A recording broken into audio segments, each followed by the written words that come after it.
La botella de Perrier de Edith Wharton. 2 días de traqueteo por endiabladas rutas en un cochecillo voluntarioso pero renqueante, y otros 2 a lomos de una montura alquilada de temperamento poco sociable habían llevado al joven Medford de la Escuela Americana de Arqueología de Atenas a cuestionarse el motivo por el que su excéntrico amigo inglés Henry Almodham habría elegido vivir en el desierto. Ahora lo comprendía. Justo en ese momento se encontraba apoyado sobre el pretil de la cornisa de la antigua edificación entre fortaleza cristiana y palacio árabe que había sido el pretexto esgrimido por Almodham. O uno de ellos, abajo, en un patio interior, y a medida que descendía el sol, empezaba a levantarse un vientecillo que, con su repiqueteo como de lluvia, se abría paso entre el palmeral, llevando frescor a los peregrinos del desierto. Una vieja higuera, enorme y exuberante, se contorsionaba sobre un blanco aljibe, succionando vida de la que parecía ser la única fuente de humedad entre aquellos muros. Más allá, a uno y otro lado, se extendía el misterio de las arenas, doradas como promesas, lívidas como amenazas, según las cubriese o descubriese el sol. El joven Medford, cansado del viaje desde la costa y abrumado por aquella primera e íntima impresión de la omnipresencia del desierto, sintió un súbito estremecimiento y se apartó de la baranda. Indudablemente era un refugio privilegiado para un erudito misógino, pero uno había de ser, por fuerza, ambas cosas. «Echemos un vistazo a la casa», se dijo Medford a sí mismo, como si le urgiese tomar contacto con algo realizado por la mano del hombre para recuperar la sensación de seguridad. La casa, ya lo había averiguado, estaba vacía, a excepción de aquel criado solícito y cosmopolita que hablaba un palimpsesto de cockney mezclado con lenguas mediterráneas y dialectos del desierto. ¿Sería inglés, italiano o griego? Había también 2 o 3 subalternos ataviados con burnus que, tras llevar el equipaje de Medford hasta su habitación, dispensaron al entorno de sus subrepticias presencias. El criado le informó de que el señor Almodham había tenido que ausentarse. De un día para otro, un jefe local amigo suyo le había hecho llamar para visitar unas ruinas inexploradas al sur. Había partido al amanecer, demasiado precipitadamente como para haberle escrito una nota, aunque sí le hacía llegar un mensaje verbal de disculpa y pesar. Quizá regresase a última hora de aquella misma noche o a la mañana siguiente. Por lo que sabía el joven Medford Almodham estaba siempre enfrascado en aquel tipo de exploraciones. Ellas fueron la razón de que se instalase en aquel remoto lugar, y su arriesgada apuesta ya había obtenido la recompensa de unas interesantes ruinas de la primera era cristiana. Medford celebró que su amigo no se hubiese ceñido al protocolo y, a decir verdad, se sintió bastante aliviado de disponer de unas horas para sí mismo. El verano anterior había contraído malaria y, aunque había llevado puesto su casco de automovilista, no descartaba haber pillado una ligera insolación. Pero, pese a la intensa fatiga, se sentía también profundamente feliz. Y menudo lugar para reponer fuerzas era aquel. El silencio, la lejanía, el aire ilimitado. En pleno corazón de lo inhóspito, verde follaje, agua, comodidades. Había entrevisto unos amplios sillones de mimbre bajo las palmeras. Una morada acogedora y hospitalaria. Sí, empezaba a comprender a Almodham.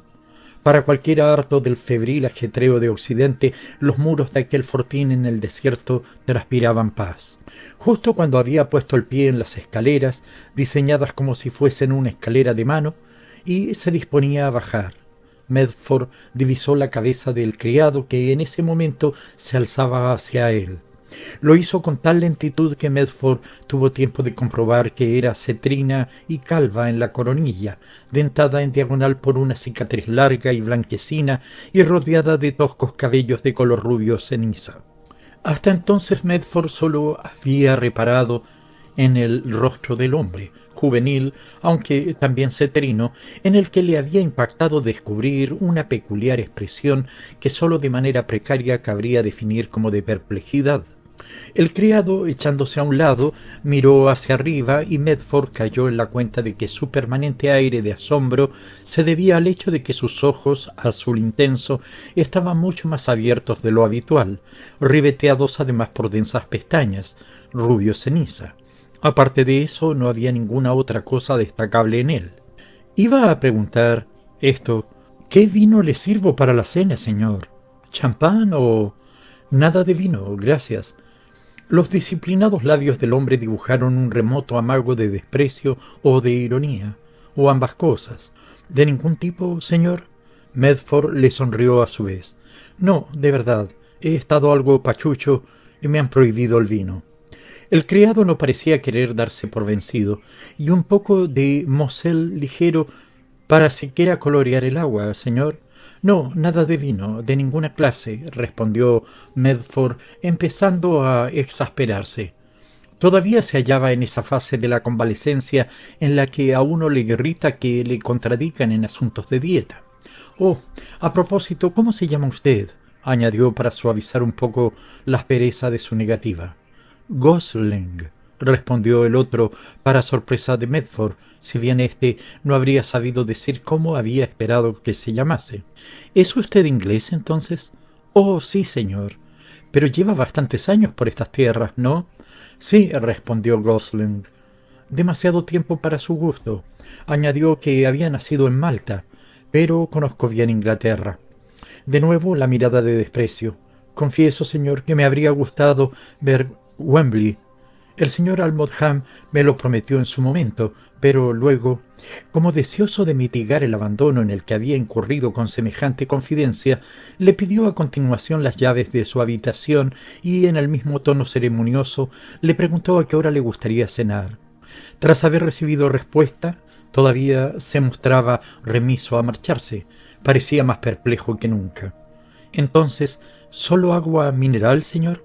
Oh, sí, cualquiera que tengan. Una botella de Perrier, por ejemplo. ¿Perrier en pleno desierto? Medford sonrió afirmativamente, entregó sus llaves sin rechistar y prosiguió su paseo. La casa, o al menos la zona habitable de ésta, resultó ser más pequeña de lo que había imaginado al principio, y es que sobre ella se levantaba una portentosa dilapidación de muros de piedra amarilla, entre cuyas intersecciones se erigían estancias de escayola, unas encima de otras, semiderruidas pese a las vigas de cedro y las contraventanas color carmesí. De entre aquel maremagno de mampostería y estuco, cristiano y musulmán, el reciente inquilino había escogido una serie de habitaciones agrupadas en un ala de la antigua fortaleza. Dichas habitaciones daban al patio principal, el mismo en el que susurraban las palmeras y la higuera se retorcía sobre el aljibe. Sobre el resquebrajado suelo de mármol blanco había un juego de sillas y una mesa baja, así como unos cuantos geranios y unas campanillas azules que se habían avenido a crecer entre las losas. Un chico con falda blanca y mirada atenta estaba regando las plantas, pero se desvaneció como una nube de vapor al aproximarse Medford. Y algo había de vaporoso e insustancial en el ambiente.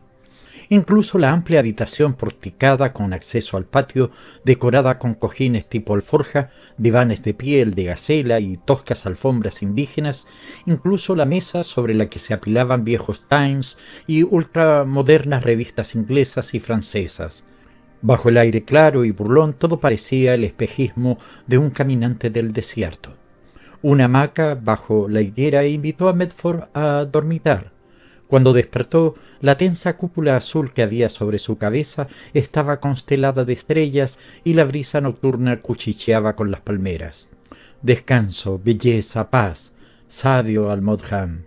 Sabio Almodham, tras haber concluido, con resultados un tanto decepcionantes, las excavaciones que la sociedad arqueológica le había encomendado hacía 25 años, su amigo había decidido quedarse, había tomado posesión de aquella fortificación de los cruzados y había mudado sus intereses de las ruinas antiguas a las medievales. Pero Medford sospechaba que incluso estas investigaciones más recientes las llevaba a cabo de manera esporádica, siempre y cuando su ánimo no se viese excesivamente lastrado por el hechizo de su solaz. El joven americano había conocido a Henry Almodham en Luxor el invierno anterior. Ambos habían cenado en casa del coronel Swordsly, en una fragante terraza sobre el Nilo, encendida de estrellas, y habiendo despertado Medford cierto interés en el arqueólogo, éste le había instado a visitarle en el desierto el año siguiente. Habían pasado juntos esa única noche con el viejo Swordsly, pestañeando con sus párpados ensoñadores y en compañía también de 2 o 3 encantadores damas del Palacio de Invierno, que no pararon de conversar y de proferir exclamaciones sobre una y otra cosa. En el camino de regreso a Luxor, cabalgando bajo la luz de la luna, Medford creyó haber desentrañado las líneas esenciales del carácter de Henry Almodham. Talante saturnino pero sentimental, crónica indolencia alternada con brotes de actividad asombrosamente lúcida, corrosiva inseguridad aliviada por una secreta autoestima y ansia de soledad combinada con la incapacidad para soportarla durante demasiado tiempo. Medford sospechaba que había algo más, un toque de reconfortante romanticismo victoriano derivado del entorno, de lo remoto e inaccesible de su retiro, del hecho de ser conocido como ese Henry Almodham, el que vive en el castillo de los cruzados, ya sabes, y del gradual encierro en una pose adquirida en la juventud y dentro de la cual se había ido agarrotando a medida que le sobrevenía la madurez. Sí, intuía algo profundo y oscuro, aunque el joven no habría sabido precisar qué. Quizá fuese simplemente que aquel singular estilo de vida había acabado por curar alguna vieja herida, alguna mortificación del pasado, algo que años atrás le hubiese tocado en una parte vital de su ser, dejándolo en cierto modo dañado. Especialmente en los ademanes dubitativos de Almodham, en el aspecto soñador de su rostro, largo, bronceado y armónico, con su copete de pelo gris. Detectaba Medford cierta inercia mental y moral que habría fomentado, y de la que a su vez le habría exonerado, la vida en aquel castillo novelesco. Una vez aquí, qué sencillo resulta quedarse, pensó. La cena, señor, anunció Gosling. La mesa estaba dispuesta bajo una bóveda del salón. El atenuado resplandor de las velas se proyectaba como una balsa rosácea en el atardecer. Cada vez que se exponía a la luz, el criado, con chaqueta blanca y zapatos de terciopelo, parecía más eficaz y atónito que nunca. Por otra parte, el menú. ¿Sería también maltés el cocinero? Gosling detuvo momentáneamente su tarea, acompañó su asentimiento de una sonrisa y empezó a escanciar chablis en el vaso del invitado. «No tomo vino», dijo Medford con paciencia. «Lo siento, señor, pero lo cierto es que ¿no dijo que había Perrier?» «Así es, señor, pero acabo de darme cuenta de que no queda. Ha hecho un calor terrible y como el señor Almodham ha pasado una larga temporada en casa, se la ha bebido toda. La nueva remesa no llegará hasta la semana que viene. Dependemos para ello de las caravanas que marchan en dirección al sur. No importa, agua natural entonces, la prefiero». El asombro de Gosling fue en aumento hasta convertirse en ostensible estupor. «¿Agua, señor? ¿El agua de por aquí?» Medford se revolvió irritado. «¿Qué pasa con el agua? Hiérvala, ¿de acuerdo? No voy a...» Apartó el vaso de vino a medio llenar. «Oh, hervirla, desde luego, señor». La voz del hombre decayó hasta transformarse en un susurro. Depositó sobre la mesa una sustanciosa mezcla de arroz y cordero y a continuación se esfumó. Medford se reclinó en el respaldo de la silla, abandonándose a la noche, al relente, a las rachas de viento entre las palmeras. La cena consistió en una suculenta sucesión de platos. Justo cuando le servían el segundo y empezaba a sentir sed, vio que le colocaban una jarra de agua junto al codo. «Hervida, señor, y le he exprimido un limón». «Estupendo. Supongo que a finales de verano el agua se vuelve por estas tierras un poco cenagosa, ¿no?» «Así es, señor. Pero encontrará esta de su gusto, señor». Medford la probó. Le supo mejor que la Perrier. Apuró el vaso, se echó hacia atrás y rebuscó en su bolsillo. En un instante apareció al alcance de su mano una bandeja con puros y cigarrillos. «¿No fuma usted, señor?» Por toda respuesta, Medford sostuvo su cigarrillo ante los ojos del hombre. «¿Cómo llama usted a esto?» «Oh, ya, claro. Me refería al otro estilo». Gosling echó una discreta mirada a las pipas de opio, de jade y ámbar que había sobre la mesa auxiliar. Medford declinó la invitación con una sacudida de hombros y se quedó pensativo. Tal vez fuera aquel el otro secreto de Almodham, o uno de ellos, porque empezaba a pensar que podría haber muchos, y todos celosamente escondidos tras la vigilante frente de Gosling. ¿Todavía no hay noticias de Almodham? Gosling estaba recogiendo los platos con ademanes diestros. Por un momento pareció no haberle oído, pero luego, desde el fulgor de las velas, dijo: «¿Noticias, señor? Difícilmente podría haberlas, ¿verdad? No hay telégrafo en el desierto, señor. No es como en Londres». Su tono respetuoso atemperaba la sutil ironía. «Pero para mañana por la noche deberíamos tenerle ya por aquí». Gosling se detuvo, se aproximó un poco, pasó una de sus raudas manos por la mesa en busca de unas últimas migajas y añadió vacilante: «Seguramente podrá usted quedarse hasta entonces». Medford se echó a reír. La noche era un bálsamo, se colaba en su ánimo como si le diese alas. El tiempo se diluía, lejos quedaban el estrés y las complicaciones. ¿Quedarme? Me quedaría un año si hiciese falta. «Oh, un año», repitió Gosling en tono jocoso, antes de recoger los platos del postre y marcharse. Medford había dicho que esperaría a Almodham durante un año, pero a la mañana siguiente cayó en la cuenta de que tales términos arbitrarios habían perdido allí todo sentido. No existían medidas de tiempo en semejante lugar. La boba esfera de su reloj reducía a la nada su letanía diaria. El rotar de los astros en torno a aquellos muros ruinosos se limitaba a dejar constancia de las circunvoluciones de la tierra, y los espasmódicos movimientos del hombre carecían de sentido. El simple hecho de estar hambriento, el aviso del reloj interno, se veía neutralizado por la irrelevancia de la sensación en sí, relegada a un espasmo espectral fácilmente apaciguable con algo de miel y frutos secos. La vida y la molicie, liviana y monótona de lo eterno. Al declinar la tarde, Medford se sacudió aquella rara sensación de ubicuidad y subió a la azotea. Se puso a acechar a través del desierto la posible llegada de Almodham. Hacia el sur, las montañas de alabastro figuraban un velo azulado suspendido contra la luz. Una gran columna de fuego había prendido en el oeste, esparciéndose en nubecillas plumosas que convirtieron el cielo en un surtidor de pétalos de rosa y en oro las arenas extendidas a sus pies. Ningún punto lejano que sugiriese la llegada de un jinete.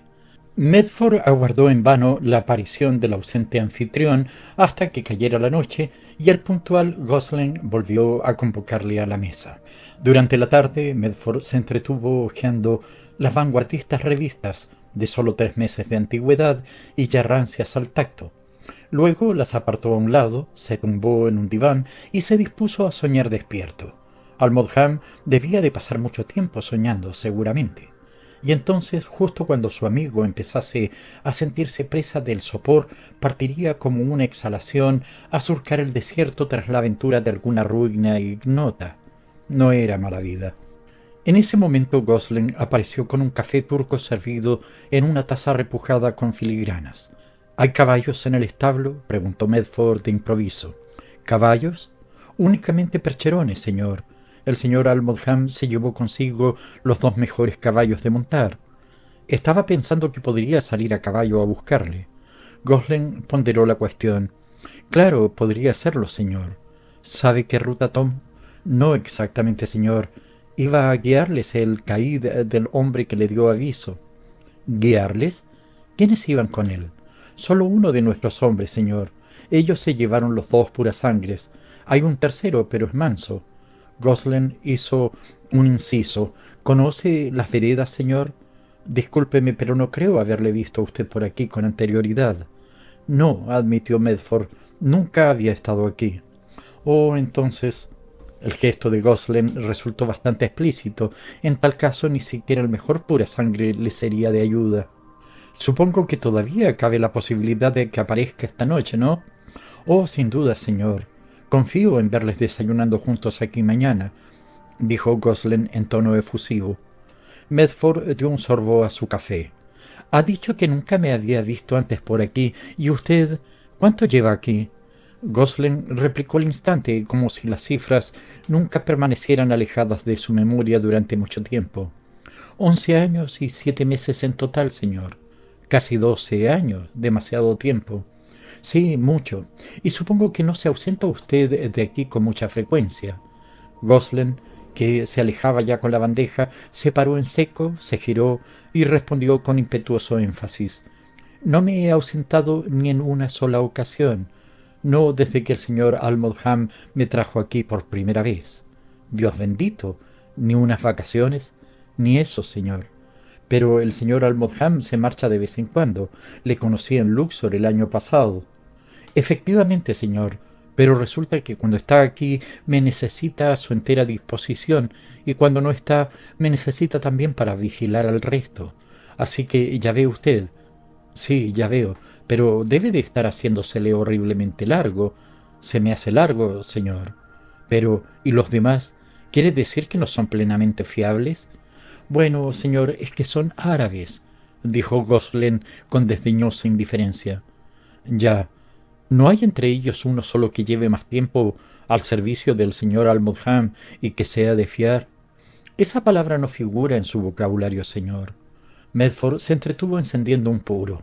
Cuando levantó la vista comprobó que Gosling todavía estaba a 1 metro escaso de distancia. Fue como si nunca me hubiese hecho esa promesa, señor, dijo con un punto de exaltación. ¿Promesa? La de darme vacaciones, señor.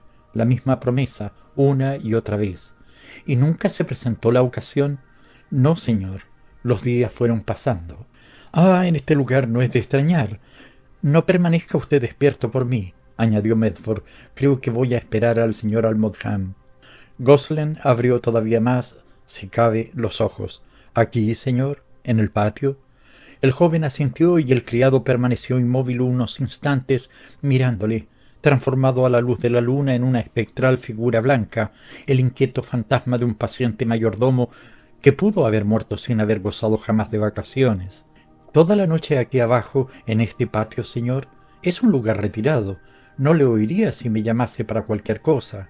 Estaría mejor en la cama, señor. El aire es malo. Podría volver a darle fiebre. Medford se echó a reír y se repantigó en su holgada silla. Decididamente, pensó, este tipo necesita un cambio de aires. Y en voz alta comentó, estoy bien. Es usted quien parece nervioso, Gosling. En cuanto regrese el señor Almodham, me propongo hablarle en su favor. Obtendrá usted sus vacaciones. Gosling continuó inmóvil. No articuló sonido durante 1 minuto. ¿Lo haría usted, señor? ¿Lo haría? Dijo aquello de forma entrecortada, con un quiebro de voz. La última palabra distorsionada por la risa. Una especie de chirrido breve y estridente. La clase de risa de quien lleva demasiado tiempo sin permitirse tales desahogos. Gracias, señor. Buenas noches, señor. Y se fue. ¿Hierve usted siempre el agua que bebo? Preguntó Medford, agarrando el vaso sin llegar a levantarlo. Lo dijo en tono cordial, casi confidencial. Medford tenía la sensación de que su espontánea promesa de conseguirle a Gosling unas vacaciones había establecido entre ambos una genuina amistad. ¿Hervirla? Siempre, señor. Faltaría más. Gosling se expresó con un atisbo de reproche, como si la pregunta de Medford supusiera un agravio involuntario, cabía esperar, en el marco de la relación que acababa de instaurarse entre ambos. Escrutó a Medford con sus ojos desorbitados, en los que, más allá del velo de profesional indiferencia, se entreveía una sincera preocupación. Porque, ¿sabe usted mi baño de esta mañana? En aquel preciso instante Gosling estaba recibiendo un fragante plato de cuscús de manos de un sigiloso árabe. Por lo bajo le susurró al nativo. «Tú, condenado aborigen, ¿es que ni siquiera sirves para sostener un plato derecho?» «Ah». El nativo se fumó tras aquellas imprecaciones y Gosling, manteniendo el pulso deliberadamente bajo control, colocó el plato ante Medford. «Estos son todos iguales». Con un gesto de fastidio retiró un resto de suciedad de la manga de su uniforme. «Es que esta mañana mi baño olía mal. ¿Sabe usted?», dijo Medford. «¿Su baño, señor?». Gosling recalcó sus palabras. El asombro volvió a negar aquellos ojos clavados en Medford hasta el punto de anular cualquier otro tipo de emoción. «Desde luego que no iba yo a consentir que pasara una cosa así», dijo en tono de autocensura. «Es el único aljibe que hay, ¿no? ¿El del patio?» Gosling emergió al fin de la honda cavilación en la que le había sumido la queja del huésped. Sí, señor, solo ese. ¿De qué clase de aljibe se trata? ¿De dónde procede el agua? Oh, solo es una cisterna, señor. Agua de lluvia. Nunca ha habido ningún otro, y que yo sepa siempre ha funcionado sin problema. Pero en esta estación se vuelve un poco loco. Puede preguntarle a cualquiera de esos árabes, señor. Pese a los embusteros que son, no se van a pringar molestándose en mentir sobre eso. Vaya que no. Medford degustaba ahora con cautela el agua de su vaso. Esta parece estar bien, dictaminó. La satisfacción se dibujó en el semblante de Gosling. Yo mismo me ocupo de vigilar que se hierva convenientemente, señor. Siempre lo hago. Espero que esa dichosa Perrier llegue mañana, señor. Oh, mañana. Medford se encogió de hombros al tiempo que tomaba un segundo sorbo. Puede que mañana no esté aquí para beberla. ¿Qué? ¿Se marcha, señor? Al girarse abruptamente, Medford captó una expresión nueva e indescifrable en los ojos de Gosling. Le daba la impresión de que el hombre le había cogido una especie de afecto perruno. Medford incluso habría jurado que Gosling habría deseado retenerle allí, convencerle de que fuera paciente y pospusiera su marcha, y sin embargo bien pudiera ser también que fuese alivio lo que percibió en su mirada, satisfacción casi en su voz. ¿Tan pronto, señor? Bueno, llevo ya 5 días aquí, y puesto que todavía no hay noticias del señor Almodján, y dice usted que incluso es posible que se haya olvidado por completo de mi llegada.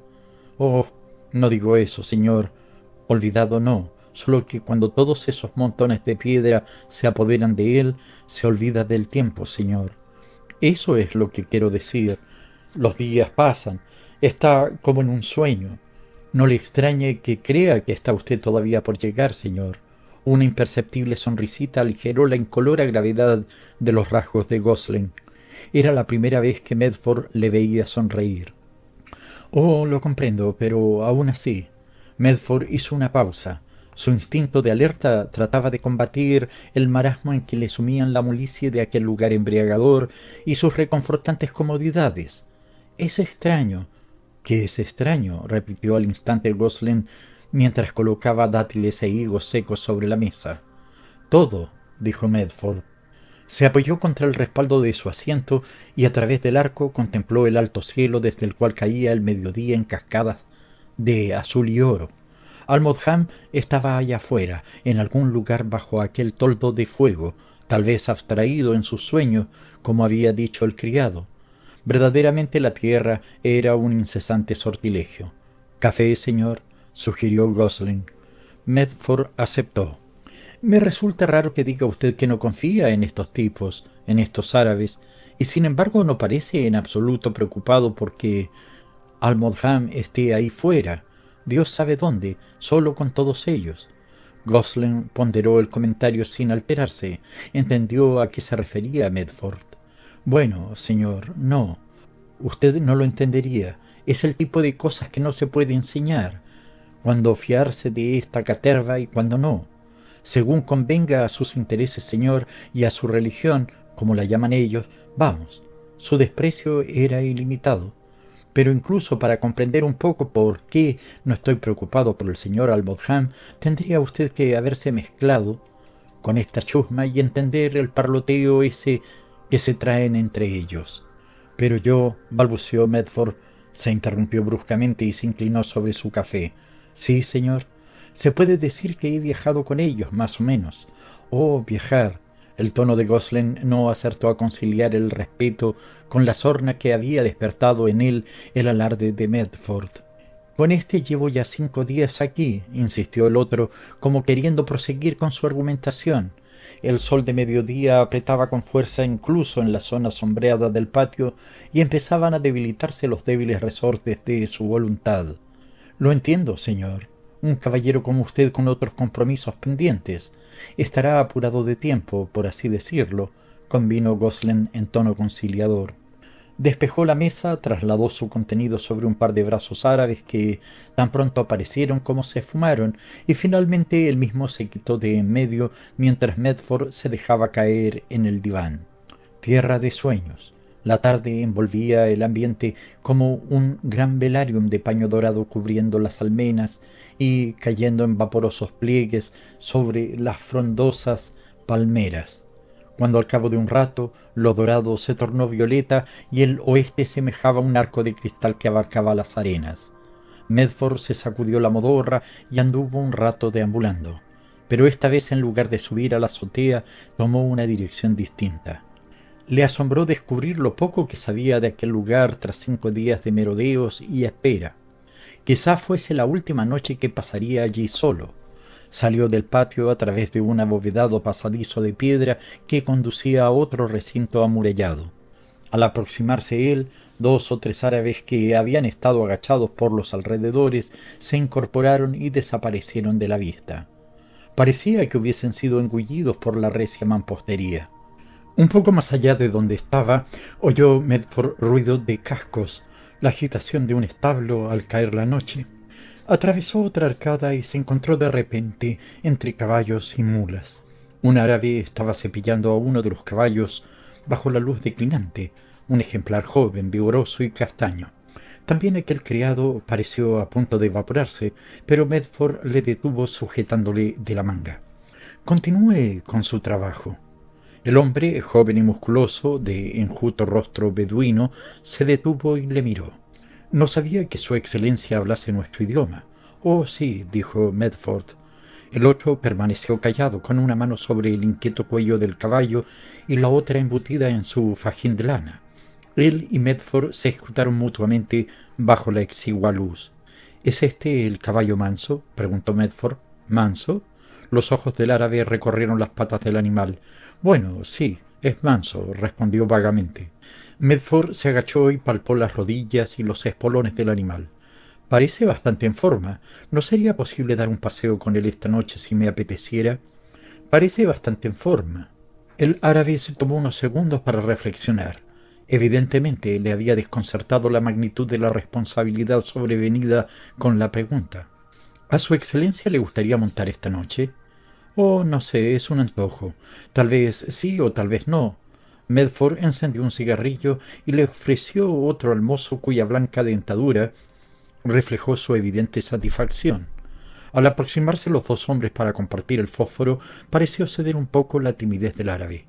—¿Es esta una de las monturas del señor Almodham? —inquirió Medford. —Sí, señor, es su favorita —dijo el mozo acariciando con orgullo el brillante hombro del caballo. —¿Su favorita? ¿Y cómo es que no se la ha llevado consigo en esta expedición tan larga? El árabe guardó silencio y clavó la vista en el suelo. —¿No le pareció raro? —quiso saber Medford. Ambos continuaron sin decir palabra mientras sobre ellos descendía rauda la noche azul.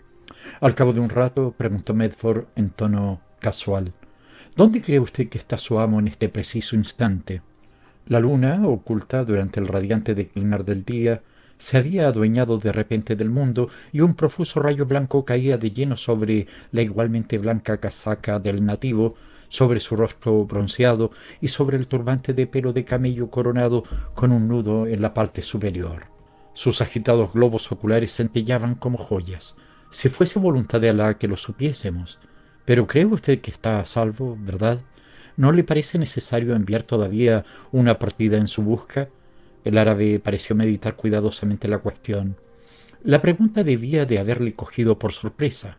Pasó un brazo moreno por el cuello del animal y siguió escudriñando el empedrado del patio. Cuando el señor Almodham está fuera, el señor Gosling es nuestro amo. ¿Y él no lo considera necesario? Todavía no, suspiró el árabe. Pero si el señor Almodham tarda demasiado en regresar... El hombre volvió a guardar silencio y Medford prosiguió. —Usted es el mozo principal, imagino. —Sí, excelencia. Se produjo una nueva pausa. Medford se volvía para marcharse cuando, por encima de su hombro, añadió: —Supongo que sabe usted qué dirección tomó el señor Almodham, que sabe dónde ha ido. —Oh, desde luego, señor. En tal caso usted y yo saldremos a caballo a buscarle. Esté preparado 1 hora antes del amanecer. No le diga nada a nadie, ni al señor Gosling, ni a nadie. Los 2 deberíamos ser capaces de dar con él sin ayuda. Los ojos y los dientes del árabe dieron muestra de aquiescencia. Oh, señor, Estoy seguro de que usted y mi amo se verán antes de mañana por la noche, y nadie va a enterarse de nada. Está tan preocupado por Almodham como yo, pensó Medford. Un leve escalofrío recorrió su espalda. De acuerdo, esté usted preparado, repitió. A su regreso encontró el patio desierto, fantasmalmente habitado por palmeras aleadas de plata y por una higuera de mármol blanco. Después de todo, se le ocurrió pensar, igual ha sido mejor no haberle dicho a Gosling que hablo árabe. Se sentó y esperó a que Gosling llegase del salón para anunciar pomposamente y por quinta vez que la cena estaba servida. Presa de ese sobresalto que no se parece a ningún otro, Medford se incorporó bruscamente en la cama. Había alguien en la habitación. No lo constató mediante la vista o el oído. La luna se había ocultado y el silencio de la noche era total, sino mediante esa sutil y peculiar alteración de las corrientes invisibles que nos rodean. Tardó un instante en estar totalmente despierto. Cogió su lámpara eléctrica y la proyectó sobre un par de ojos espantados. Gosling estaba plantado al borde de su cama. —¿El señor Almodham ha regresado? —exclamó Medford. —No, señor, no ha regresado. Gosling se expresaba en voz baja y controlada. Su extremo autodominio le transmitió a Medford cierta sensación de peligro, aunque no hubiera podido precisar por qué o de qué índole. Se sentó erguido mirando al hombre con severidad. —¿Qué pasa entonces? —Bueno, señor, es que podría usted haberme dicho que hablaba árabe. El tono de Gosling era ahora penosamente reprobador. Antes de tratar con ese tal Selim, haciéndole confidencias de noche en medio del desierto. Medford cogió sus cerillas y encendió la vela que había junto a la cama. No sabía si echar a Gosling de la habitación de un puntapié o escuchar lo que el hombre tenía que decir. Un intempestivo brote de curiosidad le hizo decantarse por lo segundo. Menuda insensatez. Primero pensé en encerrarle a usted. Podría haberlo hecho. Gosling se sacó una llave del bolsillo y la sostuvo en alto. O también podría haberle dejado marchar. Habría sido lo mejor. Pero claro, estaba lo de Wembley. —¿Wembley? —repitió Medford como un eco. Empezaba a creer que el hombre se estaba volviendo majara. No era de extrañar en aquel lugar de postergaciones y ensalmos. Se preguntó si Almodham no habría enloquecido también un poco. —¿Wembley? Me prometió usted que convencería al señor Almodham para que me diese unas vacaciones, para poder volver a Inglaterra a tiempo de visitar Wembley. Cada cual tiene sus caprichos, ¿no es verdad? Y el mío es ese, para que vea usted. Cansado está uno de decírselo al señor Almodham. Nunca me ha escuchado o solo daba a entender que sí lo hacía y era que no lo hacía, que va. Se ponía a decirme que ya veremos, Gosling, y que ya veremos, y nunca más se habló de nada de eso. Vaya que no. Pero usted está hecho de otra pasta. Señor, usted lo dijo, y sé que lo dijo de veras, lo de mis vacaciones. Por eso voy a tener que encerrarle ahora mismito aquí dentro con llave. Gosling se había expresado con serenidad, pese al soterrado quiebro de emoción en su singular acento, mitad mediterráneo, mitad cockney. ¿Encerrarme? Evitar de algún modo que se marche usted con ese asesino. No creería usted en serio que habría vuelto con vida de esa excursión a caballo, ¿verdad? Al igual que la tarde anterior, cuando se dijo a sí mismo que el criado árabe parecía compartir su inquietud respecto a Almodham, un estremecimiento recorrió a Medford. Soltó una nerviosa risa ligera. No sé de qué me está hablando, pero de ningún modo va usted a encerrarme. El efecto de sus palabras fue inesperado. El rostro de Gosling se contrajo en una mueca convulsa y 2 lágrimas afloraron a sus claras pestañas para luego rodar por sus mejillas. —No confía usted en mí, después de todo —dijo en tono lastimero. Medford se reclinó sobre la almohada y se quedó pensativo. Nunca antes le había ocurrido algo tan insólito. El tipo parecía tan ridículo que incluso daba risa, y a pesar de todo sus lágrimas no eran fingidas. Lloraría por Almodham, muerto ya, o por Medford, a punto de compartir la misma tumba. —Confiaría en usted de inmediato —dijo Medford— si me dijera dónde está su amo. El semblante de Gosling recuperó su habitual expresión de cautela, pese a retener aún su rostro el brillante rastro de sus lágrimas. —No puedo hacerlo, señor. Vaya, eso me imaginaba, porque ¿cómo iba yo a saberlo? Medford sacó una pierna de la cama, dejando una mano sobre su revólver bajo la manta. «Bien, ya puede usted retirarse. Deje primero esa llave en la mesa y no haga nada que interfiera en mis planes. Si lo hace, le dispararé», añadió lacónicamente. «Oh, no, usted no dispararía jamás a un súbdito británico. Se montaría un escándalo. No es que me importe demasiado. A menudo he pensado en pegarme un tiro yo mismo. No vaya usted a creer que no. A veces, durante la estación del siroco. A mí eso no me asusta un pelo, ¿qué va? Pero vaya, ¿qué le digo yo a usted que no se va a ir a mover de aquí?» Medford ya se había puesto en pie con el revólver a la vista. Gosling lo observó sin inmutarse. «Así que sabe dónde está el señor Almondham y está decidido a que yo no lo averigüe», le desafió Medford. «Es Selim quien está decidido», dijo Gosling. «Así como los otros. Todos le quieren a usted quitado de en medio. Por eso los tengo encerrados en sus habitaciones y he estado yo mismo echándole un ojo a usted todo el tiempo. Y ahora, ¿me hará usted el favor de quedarse aquí? Por el amor de Dios, señor. La caravana de regreso sale para la costa pasado mañana. Ojalá usted, señor, es la única cosa segura. Es que por nada del mundo le voy a dejar yo irse con ninguno de esos, aunque me jurase usted por lo más sagrado que se iba derechito a la playa. Y lo otro, mejor vamos a dejarlo ya de una vez. Anda. Lo otro, ¿qué otro? La preocupación por el paradero del señor Almondham, señor. No hay nada de qué preocuparse. Todos los hombres lo saben, pero la pura verdad es que en cuanto el amo se largó, le trajinaron dinero de la caja, y si yo no hubiese hecho la vista gorda, me habrían matado sin pestañear siquiera. Lo que quiere toda esa canalla es que salga usted en busca del otro para darle boleto y esconderlo bajo un montón de arena en algún rincón de las rutas de la caravana. Una faena fácil, Alá, para que vea usted, señor, que le digo yo que así es como está aquí el patio». Siguió un considerable silencio. Los dos hombres se observaron largamente bajo el débil resplandor de la vela.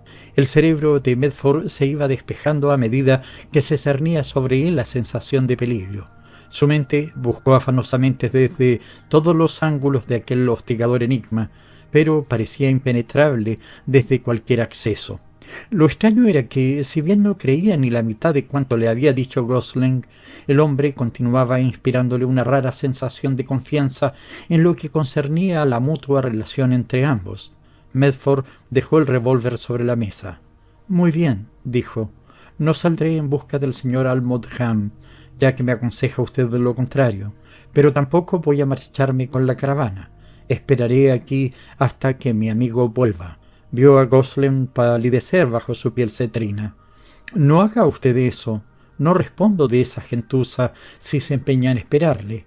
La caravana le llevará a la costa pasado mañana, tan fácilmente como si fuese usted montado en Rotten Row.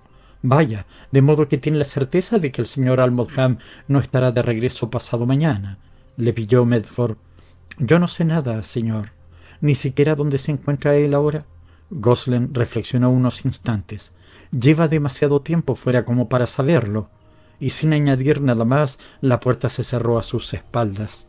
A Medford ya no le fue posible conciliar el sueño. Apoyado en su ventana, vio marcharse a las estrellas y al alba irrumpir en toda su beatitud.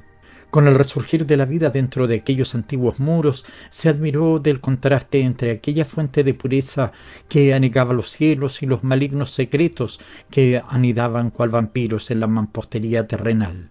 Ya no sabía qué ni a quién creer, y si algún enemigo de Almondham le hubiese atraído con engaños hasta el desierto, comprando la connivencia de la gente a su servicio.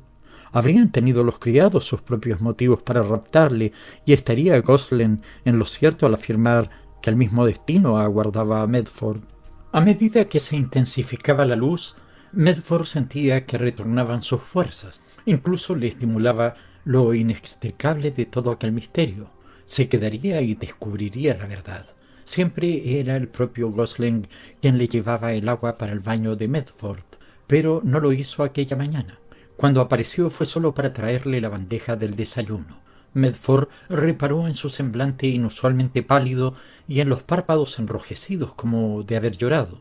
El contraste resultaba desagradable y en el interior del joven empezó a gestarse cierta repulsión hacia Gosling. ¿Y mi baño? Bueno, señor, es que como ayer se quejó del agua, ¿no puede usted hervirla? Lo he hecho, señor. Entonces Gosling salió de mala gana y regresó con un jarro de cobre. Es esta época del año.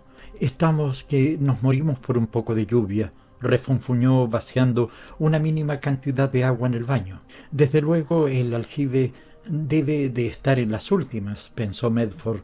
Incluso hervida, el agua desprendía el molesto olor que había percibido el día anterior, aunque claramente atenuado.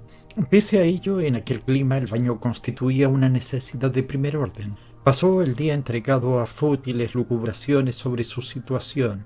Había albergado la esperanza de que la mañana trajese consigo sabiduría, pero tan solo le trajo coraje y resolución, aptitudes ambas de escasa utilidad si no van acompañadas de lucidez. De repente recordó que la caravana que se dirigía al sur desde la costa pasaría aquella misma tarde junto a las inmediaciones del castillo. Medford tenía mentalmente anotada la fecha por ser aquella la caravana que debía traer la caja de agua Perrier. Bueno, no es que lo lamente precisamente, pensó con un estremecimiento involuntario. Algo repulsivo y viscoso, mitad olor, mitad sustancia, parecía habérsele quedado adherido a la piel desde que se bañase por la mañana, y la idea de tener que beber de nuevo de aquella agua le resultaba nauseabunda. Pero la principal razón para alegrarse de la llegada de la caravana era la esperanza de hallar en ella a algún europeo, o al menos a algún oficial nativo de la costa a quien poder confiarle su inquietud. Vagabundeó por el lugar escuchando y esperando, y finalmente subió a la azotea a avisorar la ruta del norte. Pero bajo el halo del atardecer únicamente alcanzó a distinguir a 3 beduinos conduciendo unas atestadas mulas de carga en dirección al castillo.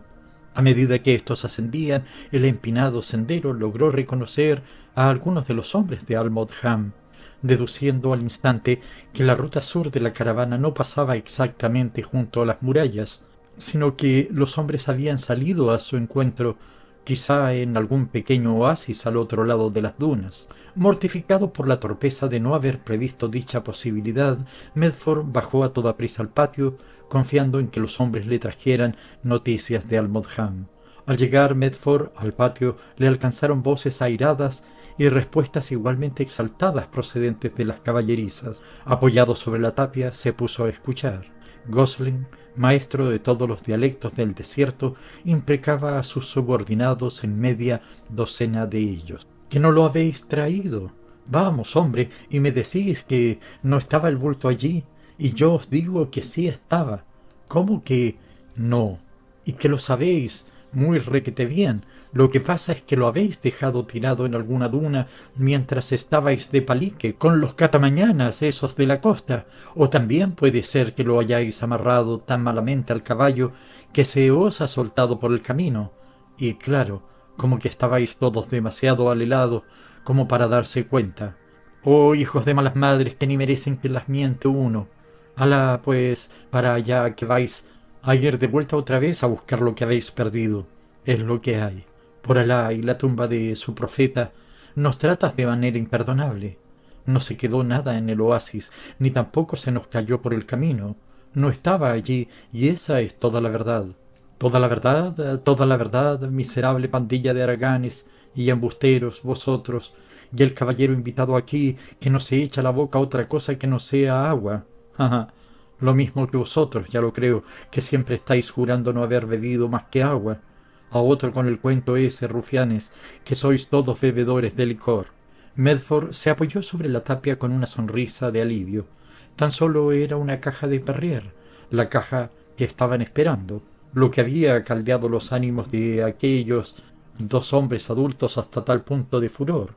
El anticlímax le quitó un gran peso del pecho. Si Gosling, tan mesurado e inalterable, podía permitirse descargar su ira por una simple incidencia en el funcionamiento del comisariado, ello significaba que no tenía la cabeza ocupada en otras cosas. Qué absurdas se antojaban las suspicacias de Medford a la luz de aquel imprevisto doméstico.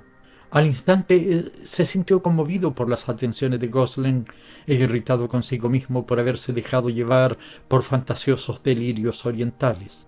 Almodham estaba de viaje, ocupado en sus asuntos. Probablemente sus hombres sabrían dónde le habían llevado y en qué consistían tales asuntos. E incluso en caso de que le hubiesen robado durante su ausencia y de que se hubiesen peleado después unos con otros por los restos del botín, Medford no veía qué podía hacer él. Por otra parte, cabía la posibilidad de que su excéntrico anfitrión, a quien, después de todo, había tratado en el transcurso de una única noche, arrepentido de una invitación hecha demasiado a la ligera, se hubiese ausentado para escapar del fastidio de tener que atenderle. En el mismo momento de ocurrírsele, la alternativa le pareció a Medford tan plausible que empezó a preguntarse si no estaría Almodham recluido en alguna suite secreta de aquella intrincada mansión a la espera de que su invitado se largase. Aquella posibilidad explicaba claramente el interés de Gosling en que se marchase el visitante, y justificaba también la actitud nerviosa y contradictoria del hombre que Medford, sonriendo ante su propia ofuscación, resolvió marcharse a la mañana siguiente. Apaciguado por la decisión tomada, se demoró en el patio hasta la caída de la tarde y poco después subió a la azotea como era su costumbre. Pero en aquella ocasión sus ojos, en lugar de abarcar el horizonte, se centraron en el edificio compuesto de múltiples anexos del que tampoco sabía al cabo de 6 días de estancia allí. Los distintos niveles, aéreos, sobresaliendo desde caprichosos ángulos, le desconcertaban con sus ventanas de persianas echadas o eventualmente con el enigma oculto en algún cristal pintado.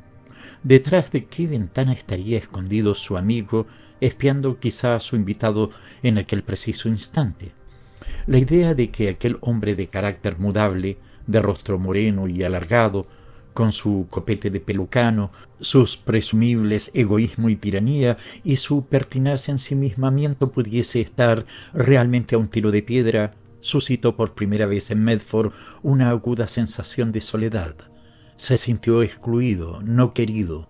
Ahora que imaginaba que alguien podría estar viviendo allí sin que él tuviese conocimiento de ello, todo el lugar se le antojó aislado, inhóspito y sumamente peligroso. Mira que soy idiota. Probablemente Almodham esperaba que hubiese recogido mis cosas y me hubiese marchado en cuanto hubiese sabido que él no se encontraba en casa. Cavilaba el joven. Sí, definitivamente se marcharía la mañana siguiente. Gosling no se había dejado ver en toda la tarde. Cuando al cabo de un rato y con cierto retraso llegó para poner la mesa, traía una mirada de hosca reticencia, de hostilidad casi que Medford no le había visto anteriormente. Apenas se dignó responder al cordial «Hola, está ya la cena» del joven, y una vez que Medford se hubo sentado le puso el primer plato delante sin decir palabra. El vaso de Medford permaneció vacío hasta que él se vio obligado a señalar el borde con los dedos. «Oh, no hay nada para beber, señor. Los hombres perdieron la caja de Perrier, o la dejaron caer e hicieron añicos las botellas. Ellos dicen que nunca llegaron. ¿Cómo va uno a saber la verdad si esos no abren sus labios blasfemos, como no sea para contar embustes?» Estalló Gosling con inusitada violencia. Soltó el plato que sostenía y Medford comprobó que no había tenido más remedio que hacerlo porque su cuerpo entero temblaba como si tuviera fiebre. «Hombre de Dios, ¿qué importancia tiene eso?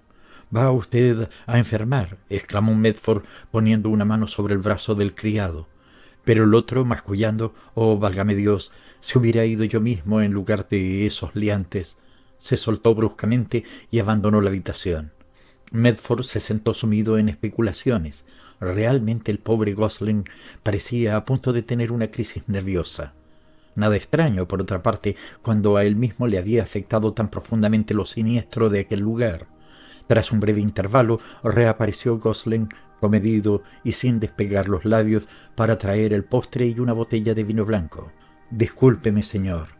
Para tranquilizarlo, Medford probó el vino y seguidamente apartó la silla y salió de nuevo al patio. Marchaba en dirección a la higuera junto al aljibe cuando Gosling, adelantándose casi al vuelo, trasladó su silla y la mesita auxiliar hasta el extremo opuesto del patio. «Estará usted mejor aquí. Se levantará algo de aire en breve», dijo. «Iré a por su café». Desapareció de nuevo y Medford se sentó alzando la vista hacia la mole de cemento y escayola, preguntándose si no le habrían desplazado de su rincón favorito para apartarlo o situarlo en el ángulo de visión del observador invisible. Una vez le hubo traído el café, Gosling se marchó y Medford permaneció allí sentado. Al cabo de un rato se levantó y comenzó a pasear arriba y abajo mientras fumaba.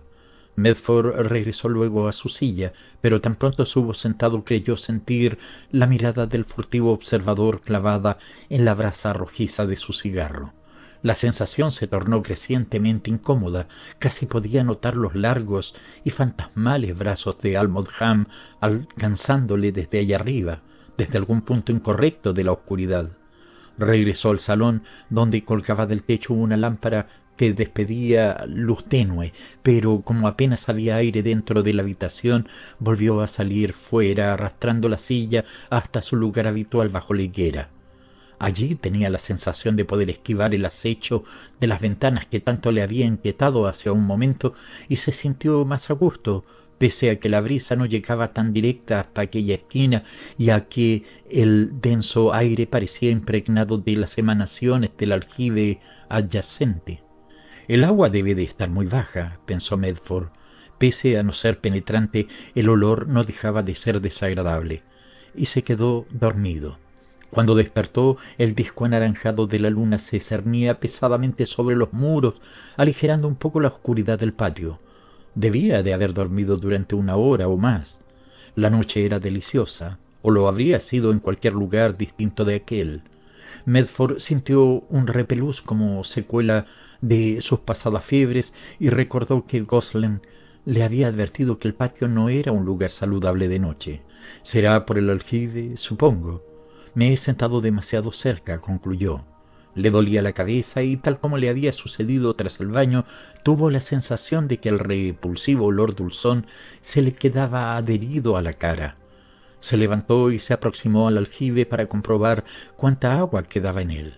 Pero la luna no estaba aún lo bastante alta como para iluminar aquellas cimas y únicamente acertó a escrutar la oscuridad. De repente sintió que le agarraban por los hombros a sus espaldas y que se los presionaban con fuerza hacia adelante, como si alguien pretendiese empujarle desde el borde. Un segundo después, casi coincidiendo con su propia resistencia refleja, el empujón se convirtió en violento tirón hacia detrás y Medford se volvió para quedar cara a cara con Gosling, cuyas manos soltaron enseguida sus hombros. «Creí que le había vuelto la fiebre, señor. Me pareció que estaba a punto de caerse dentro», farfulló Medford cuando recuperó sus facultades. «Nos ha debido de pasar a ambos algo parecido, porque yo he tenido la impresión de que era usted el que estaba a punto de empujarme a mí», dijo con una carcajada. «Yo, señor», jadeó Gosling, «sí he tirado de usted para atrás con todas mis fuerzas». Claro, ya lo sé». Gosling guardó silencio y al cabo de unos segundos preguntó: «¿No se va usted a dormir, señor?» «No», dijo Medford, «prefiero quedarme aquí». El semblante de Gosling adoptó una expresión de iracunda terquedad. «Bueno, pero yo preferiría que no lo hiciera, señor». Medford rió de nuevo. «¿Por qué? ¿Porque es la hora en la que sale el señor Almodham a tomar el aire?» El efecto de aquella pregunta fue inesperado.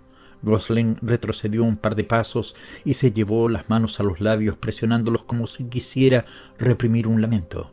«Venga, reconozca usted que está aquí y acabemos con esto», exclamó Medford. «¿Aquí? ¿Qué quiere decir con aquí? No será que lo ha visto, ¿verdad?» Las palabras apenas habían salido de sus labios cuando el hombre levantó de nuevo los brazos, avanzó tambaleante y se desplomó como un fardo a los pies de Medford. Este, sin dejar de apoyarse sobre el borde del aljibe, dirigió una sonrisa de desprecio al desdichado individuo que se postraba afligido ante él. Sus conjeturas habían sido correctas. Entonces: «Levántese, hombre, no sea absurdo. No tiene usted la culpa de que yo haya averiguado que el señor Almodham sale a pasear de noche por aquí. A pasear por aquí, gimió el otro aún encogido de pavor. Sí, eso mismo. ¿Acaso no es verdad? No va a matarle a usted por admitirlo, ¿no? ¿Matarme? ¿Matarme? Ojalá le hubiese matado yo a usted. Gosling se incorporó ligeramente y echó la cabeza hacia atrás lívido de terror. Y vaya si podría haberlo hecho. En un santiamén, ya lo creo que sí. Poco me habría costado, no se crea. Sintió como si yo le diera un empujón, ¿no es verdad? Hay que ver, vamos, venir aquí a espiar así y a figonearlo todo. Medford no había alterado su postura. Lo despreciable de la criatura a sus pies le proporcionaba una ventajosa sensación de poder, pero el gemido final de Gosling había desviado abruptamente el curso de sus cavilaciones.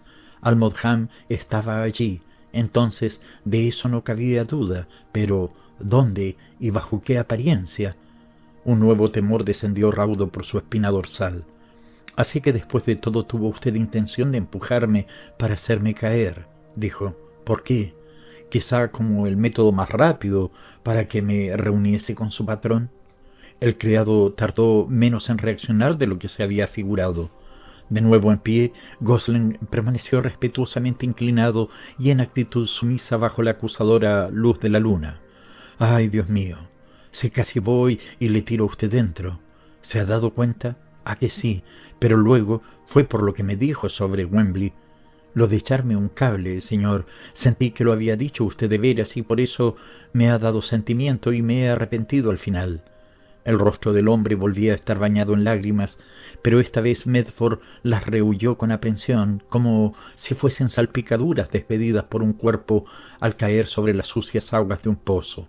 Medford continuaba sin decir palabra y Gosling prosiguió con sus divagaciones. Con que hubiese llegado esa Perrier de las narices. No creo que nunca se le hubiera pasado a usted por las mientes, digo yo, si hubiera tenido su Perrier cada día como está mandado. ¿No es verdad? Pero ahora va y me dice que el otro se pasea por aquí como si tal cosa. Ya sabía yo que eso iba a pasar, pero ¿qué iba a hacer yo con el hombre si va usted y se planta aquí de golpe y porrazo el mismo día? Medford continuaba inmutable.